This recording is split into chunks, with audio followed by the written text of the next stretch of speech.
Hello everyone, welcome back to my channel. Today I'm going to be talking about short book recommendations. As I was prepping for this video, I realized I had way too many short books on my bookshelves that I love, so I've decided to split this into two videos. They aren't connected in any way. In this video, I have 4 classics and 5 non-classics, and it's around the same range next week. I'm really excited to do this. I feel like short books are such a good way to get into reading or expand your reading range, or even to get out of a reading slump. Especially with classics, I feel like they're a good way to get into classics. I've tried to go a little bit more niche with the classics because I feel like the same few are constantly recommended for short books, like The Outsider by Albert Camus. Before I start, I want to say please make sure to like and subscribe. As I've been saying in every video, I'm doing all sorts of reading and writing content throughout the year, and I'm hoping to do a few video essays and vlogs when I get more time. I'm going to start with the classics, and the first short classic that I would recommend is Beast in the Shadows by Edgar Allan Poe. This was my favorite book of 2025 and one of my new favorite books and classics in general. It is a Japanese classic, but I haven't heard a lot of people talking about him in English literary spaces. So Beast in the Shadows is about a crime novelist who turns detective to protect the woman that he falls in love with because she says she's being stalked by her ex-lover, but then he begins to question whether he is hunter or hunted. It's such an interesting premise, and it is better executed than I could have imagined. It's less than 100 pages. It's very easy to read. The writing was the only thing that slightly brought it down because it wasn't incredible, but it definitely was not bad. I enjoyed the writing. It felt very realistic, and there were some nice quotes and descriptions every now and then. The best part about this was how good the story and symbolism was. The actual plot keeps you wanting more. It's so interesting, and every time you think that you've predicted the plot twist, you turn out to be right, but then there's a plot twist after that, and then another one after that, and it just keeps going until the very last pages, and you're not even sure what has happened or how you're meant to be left feeling. Like I said, the symbolism is incredible in here as well. In the first scene, he goes to a museum and he sees the reflection of the woman on the glass behind him. The Beast in the Shadows is anonymous. You're not sure who it's meant to be, and by the end you kind of feel like you are the Beast in the Shadows. It's really creepy and well done. I'm really excited to read other Edgar Allan Poe books. Obviously the main focus of the video is short books, and like I said, it is less than 100 pages. The next short classic that I would recommend is The Yellow Wallpaper by Charlotte Perkins Gilman. The Yellow Wallpaper is a very short story written, I think, in the late 1800s. I should know this, I wrote an article about this. Late 1800s, yeah. So we're following Jane, the narrator, who is going through what we would now classify as postpartum depression, and her husband, who's a psychiatrist, instead prescribes her with the rest cure. Charlotte Perkins Gilman herself was prescribed by the rest cure by the creator of this rest cure. You're basically not meant to be creative at all. You're not meant to think too much. You're not meant to write. You're not meant to read. So Jane is writing this down, the narrator, and she's hiding it from her husband. Her and her husband have also now gone with the baby to a home that they've rented out, and she becomes infatuated with the yellow wallpaper in their bedroom. At first she thinks it is very ugly, but then it kind of turns into an obsession, and again, the symbolism is great. The actual story and plot is slow in the beginning, but the ending makes up for it. Like I said, I've written an article on this that I will put in the description. It's on my Substack and Medium.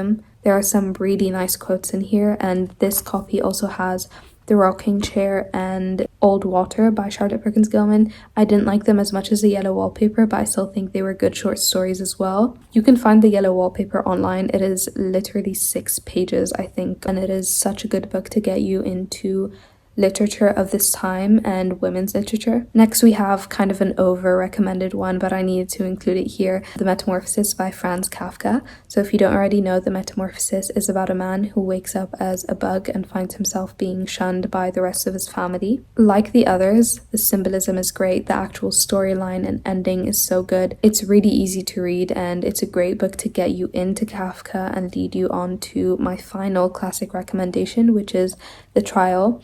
This one's kind of snuck into this video because it's not the shortest. It's 180 pages, so it's not long. It's definitely more difficult to read than The Metamorphosis, but I want to include it here because I love The Trial.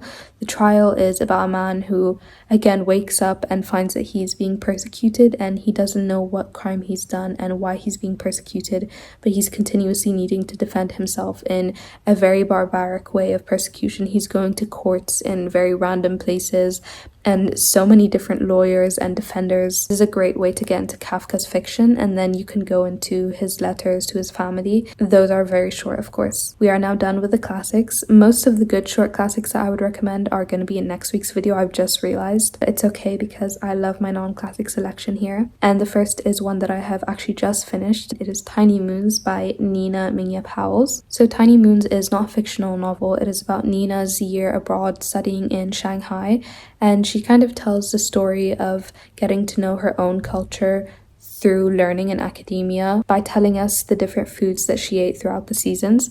So it starts with winter, and then it goes on to spring, summer, autumn, and then winter again. She describes lots of different recipes and aspects of Shanghai culture. She discusses loneliness and university life and how she feels connected to her culture only by food. She's Malaysian Chinese. This was such a sweet book. It's going to be in my February wrap up. I'll give you guys my full thoughts on it then, but I thought it was so gentle. She's a poet. The writing feels very easy. The food described in here is so yummy, and I love the way she described her memories and childhood and family. I feel like this is the kind of book that I'd want to read before having kids or starting a family, because I'd want my kids to have this many memories about their childhood and the food that I make them. It's very short. It is less than 100 pages as well, and like I said, it is really easy to read. I finished it in a day. Next, I have Love and Saffron by Kim Fay. This I read a while back. I've mentioned it a few times on my channel before, but Love and Saffron is an epistolary novel. It's told through a series of letters, but there's a narrative section in the middle. It is about two female chefs. One of them is an established professional chef, and the other, she admires this female chef, and she reaches out to her with a letter and a jar of her homemade jam, and they begin exchanging letters and recipes.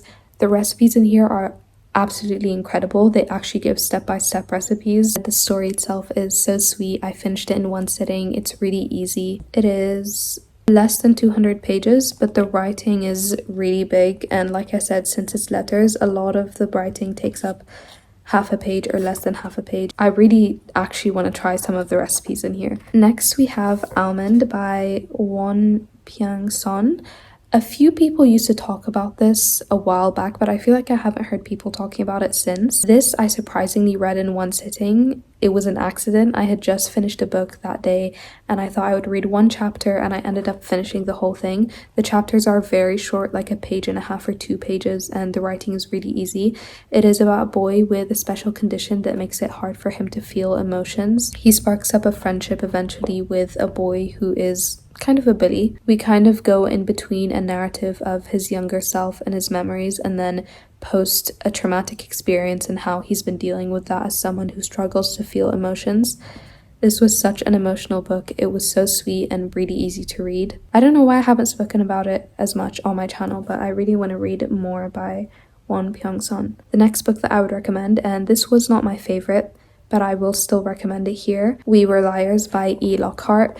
It is now turned into a TV series. I need to watch that. I still haven't. But We Were Liars is about a girl who is reflecting on her memories with her cousins, who she goes to an island with every year during vacation. They're very rich, and she's trying to remember what went wrong with their friendship.